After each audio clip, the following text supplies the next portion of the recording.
성경 말씀 보시겠습니다.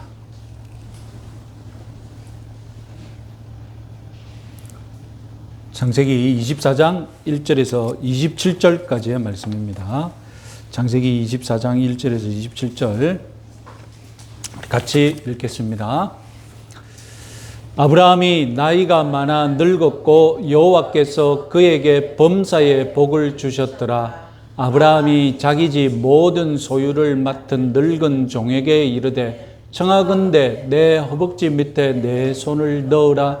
내가 너에게 하늘의 하나님 땅의 하나님이신 여호와를 가리켜 맹세하게 하노니 너는 내가 거주하는 이 지방 가나안 족속의 딸 중에서 내 아들을 위하여 아내를 택하지 말고 내 족속에게로 가서 내 아들 이삭을 위하여 아내를 택하라. 종이 이르되 여자가 나를 따라 이 땅으로 오려고 하지 아니하거든 내가 주인의 아들을 주인이 나오신 땅으로 인도하여 돌아가리이까. 아브라함이 그에게 이르되 내 아들을 그리로 데리고 돌아가지 아니하도록 하라. 하늘의 하나님 여호와께서 나를 내 아버지의 집과 내 고향 땅에서 떠나게 하시고 내게 말씀하시며 내게 맹세하여 이르시기를 이 땅을 내 씨에게 주리라 하셨으니 그가 그 사자를 너보다 앞서 보내실지라 네가 거기서 내 아들을 위하여 아내를 택할지니라. 만일 여자가 너를 따라오려고 하지 아니하면 나의 이 맹세가 너와 상관이 없나니 오직 내 아들을 데리고 그리로 가지 말지니라. 그 종이 이에 그의 주인 아브라함의 허벅지 아래에 손을 넣고 이 일에 대하여 그에게 맹세하였더라. 이에 종이 그 주인의 낙타 중 10피를 끌고 떠났는데 그 주인의 모든 좋은 것을 가지고 떠나 메소보다미아로 가서 나홀의 성에 이르러 그 낙타를 성 밖 우물 곁에 꿀렸으니 저녁 때라. 여인들이 물을 기르러 나올 때였더라. 그가 이르되 우리 주인 아브라함의 하나님 여호와여 원하건대 오늘 나에게 순조롭게 만나게 하사 내 주인 아브라함에게 은혜를 베푸시옵소서. 성중 사람의 딸들이 물 기르러 나오겠사오니 내가 우물 곁에 서 있다가 한 소녀에게 이르기를 청하건대 너는 물동이를 기울여 나로 마시게 하라 하리니 그의 대답이 마시라 내가 당신의 낙타에게도 마시게 하리라 하면 그는 주께서 주의 종 이삭을 위하여 정하신 자라. 이에 말미암아 주께서 내 주인에게 은혜 베푸심을 내가 알겠나이다.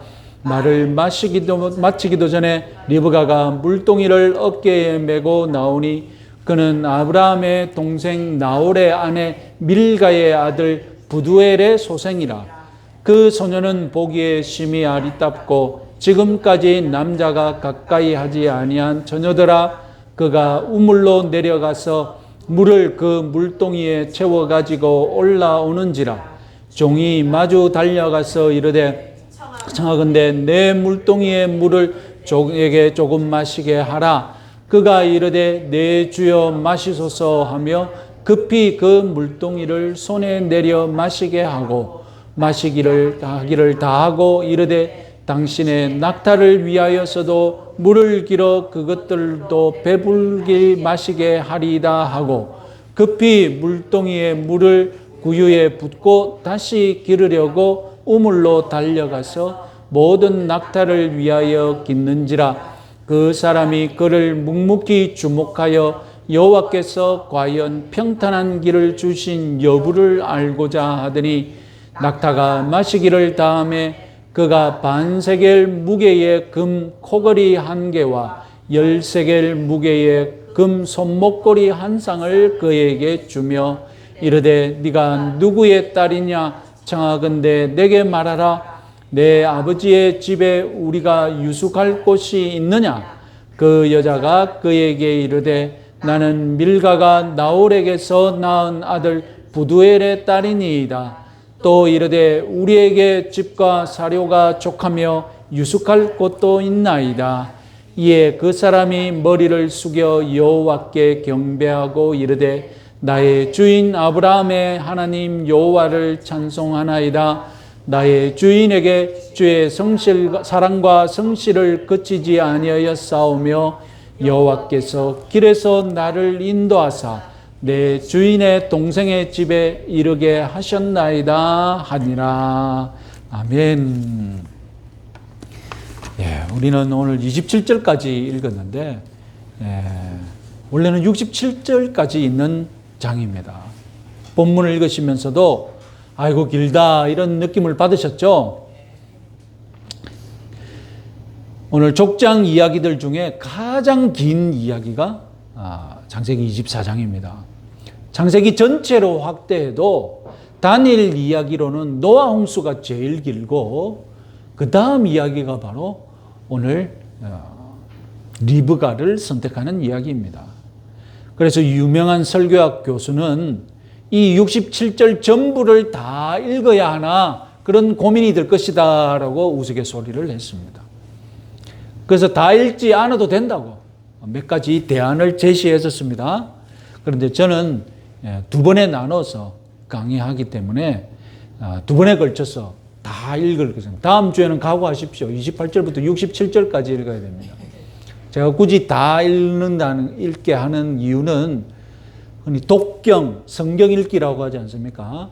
독경도 예배의 한 부분이고 독경도 우리 신앙생활의 하나입니다. 그래서 우리는 독경을 성경의 기본으로 깔고 신앙생활을 해야 합니다. 그래서 예배 시간에 다음 주에도 길지만 성경 읽기, 독경을 훈련하는 차원에서 다 읽을 것이니까 다음 주에는 각오하고 오시기 바랍니다. 자, 이렇게 길게 상세하게 이야기를 기록했다면 의문이 생길 수 있습니다. 도대체 이 이야기는 왜 이렇게 긴가? 왜 이렇게 길게 기록했을까? 23장에서 사라의 동굴 무덤을 사는 과정을 상세하게 기록했었지 않습니까? 24장에서는 아브라함의 외아들 이삭의 아내 리브가, 영어로는 레베카, 이 며느리를 선택하는 과정을 작정하고 길게 보여주고 있습니다. 구약에서 제일 긴 장, 그 주제가 창조도 아니고 심판도 아니고 다름 아니라 며느리를 선택하는 결혼에 관한 이야기라니 재밌지 않습니까? 우리도 이 사실을 주목하고 질문하고 답해야 합니다. 과연 이 이야기는 이럴 만한가? 이럴 만한 가치가 있는가? 이렇게 이야기가 길어진 원인, 다름 아니라 너무 많은 대화를 빠짐없이 소개하고 있기 때문입니다. 표를 보시면 대화의 연속이라고 할 수 있는데 장소를 구분해서 보시면 가나안에서 출발해서 메소포타미아로 가서 그리고 메소포타미아에서는 우물가에서 이야기를 하고 다음 집으로 가고 그리고 집에서 다시 가나안으로 돌아오는 이야기입니다. 장소별로 두 사람의 대화가 집중적으로 소개됩니다. 처음 가나안에서는 아브라함과 종의 대화, 그리고 메소포타미아의 우물가에서는 종과 리브가의 대화, 그리고 메소포타미아의 집에서는 종과 라반의 대화, 그리고 마지막에 돌아와서는 이삭과 리브가의 대화가 자세히 소개됩니다. 이 이야기가 왜 이렇게 길게 되었는가? 그 역할을 잠시 생각해 보면 조금 있다가 야곱의 생애를 살펴볼 건데 그 야곱의 생애에서 야곱 못지않게 중요하게 활약하는 사람이 어머니 리브가와 그리고 삼촌 라반입니다. 그래서 그걸 미리 소개하는 거죠. 리브가와 라반이 어떤 사람인지 여기서 맛을 보고 이제 야곱 이야기에 가서 본격적으로 자세히 한번 느껴보라는 것이죠.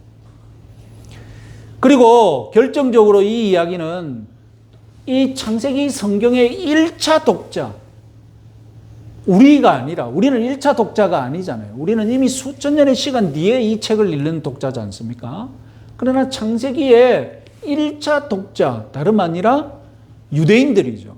이 유대인들에게 어떤 감동을 주기 위해, 어떤 큰 깨달음과 기쁨을 주기 위해 이렇게 상세하게 기록했다는 것입니다. 생각해 보십시오. 23장에서 아브라함의 아내 사라가 죽었습니다. 그래서 67절에 사라의 빈 장막이 언급되어 있습니다. 이제 아브라함에게는 외아들 이삭뿐입니다. 많은 자손을 주시겠다는 약속이 아브라함에게 주어졌고 그 약속이 기적처럼 아브라함 부부가 회춘하여서 이삭을 낳았지 않습니까? 그러나 더 이상 없습니다. 총각 이삭 하나 딱 집안에 딱 하나 있는 거예요. 이제 자손을 바란다면 아브라함에게 사라가 있었듯이 이삭에게도 부인이 있어야 합니다. 그래서 67절은 사라를 닮은 며느리 리브가가 시어머니 사라가 쓰던 장막을 물려받는 것으로 끝나고 있습니다. 이삭의 탄생이 기적이었듯이 이삭의 아내도 기적같이 선택되어서 드라마틱한 결혼을 했다는 것입니다. 사실 아브라함, 이삭, 야곱, 요셉 이 네 명의 족장들 중에 이삭의 이야기 분량이 제일 적습니다. 이삭이 진짜로 단독 주인공으로 등장하는 이야기는 26장 한 장뿐입니다. 그래서 이삭을 가리켜서 위대한 아버지 그리고 더 유명한 아들 사이에 치여서 이름을 잃어버린 유명세를 타지 못한 불행한 아버지 이삭이라고 평가할 수 있겠습니다. 그러나 이삭은 그 출생부터 남다른 기적으로 태어났고 그리고 그의 아내도 다른 족장들과는 다르게 기적 같은 만남을 통해 결혼하게 됩니다. 이삭은 다른 족장들 못지않은 특별한 인생을 살았던 것입니다. 하나님은 특별한 관심을 가지고 이삭의 결혼을 축복하시고 성사시키셨습니다. 이 이삭의 결혼 때문에 야곱이 있는 것이고 12지파가 있는 것 아니겠습니까? 결국 이스라엘 유대 민족에게 너희들이 어디서 태어났는지 너희들의 출생이 다름 아니라 이 하나님이 이렇게 이삭을 축복하신 덕분이다. 이것을 보여주기 위해 창세기 저자는 길게 기록을 해두었던 것입니다. 자, 오늘 본문을 읽으면서 수천 년이 지난 우리들 입장에서 몇 가지 의문점이 있겠죠. 이 의문점들을 먼저 해결해 봅시다. 자, 첫 번째 의문점은 왜 늙은 종을 보냈는가? 왜 아브라함은 직접 가지 못하나? 며느리를 선택하는 일이 옛날에는 가장의 의무요 권리였습니다.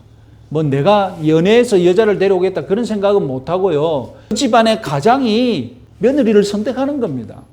그러나 아브라함은 너무 노쇠해서 장기간의 여행을 할 수 없는 상태였던 것 같습니다. 그래서 심지어 어떤 학자들은 리브가가 돌아왔을 때에는 아브라함이 죽어 있었다라고 추측하기도 합니다. 그러면 왜 늙은 종인가? 늙은 종이 여행해야 할 거리가 600km다, 아니다 800km다 이렇게 제한하고 있는데 우리가 중간 잡아서 700km 정도면 된다고 합시다. 왕복하면 2달을 강행군 해야 하는 거리입니다. 젊은 종이 적합하지 않겠습니까? 22장에서 모리아산으로 갈 때 사흘 거리를 갈 때 아브라함은 젊은 종 2명을 데리고 갔었거든요. 그런데 24장은 늙은 종을 선택했습니다. 2달 동안 꼬박 가야 할 이 강행군을 늙은 종에게 맡깁니다. 그것은 아마도 젊은 종은 식견이 짧으니까 좋은 며느리감을 데리고 올 확률이 떨어지겠죠. 아브라함이 믿고 있는 이 늙은 종, 이미 아브라함의 모든 재산을 맡길 청직이었습니다. 집사 수장이 있잖아요. 모든 종들 중에 종들을 지휘하는 집사가 있지 않습니까? 성경에서는 그걸 청직이라고 부르지 않습니까? 성경에서 종이라고 되어 있지만 사실상 어떤 사람입니까? 청지기를 아브라함은 보내는 겁니다. 이 청지기라면 좋은 며느리를 선택할 수 있는 안목과 갖췄기 때문에 믿고 보내는 것이죠. 자, 그러면 또 다른 의문. 왜 메소포타미아에서 신부를 데려올까? 왜 가나안 여인은 안 될까? 지금까지 아브라함은 가나안 남부 지방에서 가나안 족속들과 잘 지내고 있었지 않습니까? 동맹도 맺었잖아요. 동맹을 맺으면서 서로 우위를 다지고 있지 않습니까? 아브라함 시대는 결정적으로 아직 율법이 없습니다. 모세의 율법은 가나안 족속과 결혼을 금했습니다. 그런데 이런 아브라함의 시대에는 이런 율법이 없었으니 그렇게 그 율법을 지키지 않아도 됩니다. 오히려 율법이 그렇게 생긴 이유를 따져보면 아브라함이 가나안 며느리를 드리지 않았던 것이 오히려 영향을 미쳤다고 평가할 수 있습니다. 자, 아브라함은 왜 가나안 여인을 며느리로 드리지 않았을까? 그 원칙이 흔히 쉽게 생각하기를 신앙 때문이었나? 그런데 신앙 때문에 가나안 여자는 안 되고 메소포타미아 여자여야 한다는 언급, 암시조차 성경에 없습니다. 더군다나 우리는 아브라함의 가문, 즉 데라의 후손들이 경건한 셈의 후손들임에도 불구하고 무엇에 빠진 것으로 우리가 창세기 12장에서 이미 배웠습니까? 이미 우상 숭배에 물들었다는 사실을 우리가 이미 알고 있지 않습니까? 실제로 이삭의 아들 야곱이 메소포타미아로 가서 신부를 데리고 올 때 이 집안이 여전히 우상 숭배하고 있다는 증거가 그 본문에 있습니다. 이런 상황에서 아브라함의 선택 기준을 과연 종교 때문이라고 할 수 있느냐, 신앙 때문이라고 할 수 있느냐, 이것도 무엇인가 잘 맞지 않는 것 같다는 말입니다. 자, 이런 상황에서 우리는 아브라함의 선택 기준을 억지로라도 추측해 본다면 가나안에서도 우상 숭배가 있고 메소포타미아 자기 가문에서도 우상 숭배가 있는데 우상 숭배의 수준이 가나안이 너무 저질스러웠기 때문이지 않을까. 메소포타미아에 있는 아브라함 가문이 비록 우상 숭배에 빠졌지만 그래도 기본적으로 가문에서 내려오는 여호와 신앙이 있었기 때문에 아브라함 자신이 우상 숭배를 극복하고 여호와 중심으로 지금 잘 살고 있는 그런 모범 케이스지 않습니까? 그러면 메소포타미아에서 며느리를 데리고 와도 자기처럼 변할 수 있다고 생각했겠죠. 자기 자신을 보면 메소포타미아에서 우상 숭배에 빠져 있는 가문에서 며느리를 데리고 와도 잘 살 수 있다는 것을 생각했기 때문에 가나안 여자는 안 되고 메소포타미아에서 데리고 와야 되겠다 이렇게 생각을 한 것 같습니다. 자, 마지막 의문. 이삭은 왜 가지 않느냐? 아브라함이 종을 불러서 이런 심부름을 시킬 때 사명을 줄 때 종은 걱정스러웠습니다. 아니, 잘 생각해 보십시오. 생면부지의 남자와 결혼하기 위해 그 좋은 땅, 그 잘 살고 문명 수준이 높은 메소포타미아를 떠나서 한 번도 가지 못한 땅, 촌스러운 땅, 가나안으로 올 여자가 있겠냐는 겁니다. 얼마나 황당한 임무입니까? 그래서 이 종은 아브라함에게 뭐라고 물어하냐면 신랑 이삭이라도 직접 가면 성공 확률이 높을 것 같습니다. 이렇게 다시 질문을 했어요. 그러니까 아브라함이 뭐라고 합니까? 절대로 이삭은 데리고 가지 마라. 아니, 당시 이삭의 나이가 40살 정도입니다.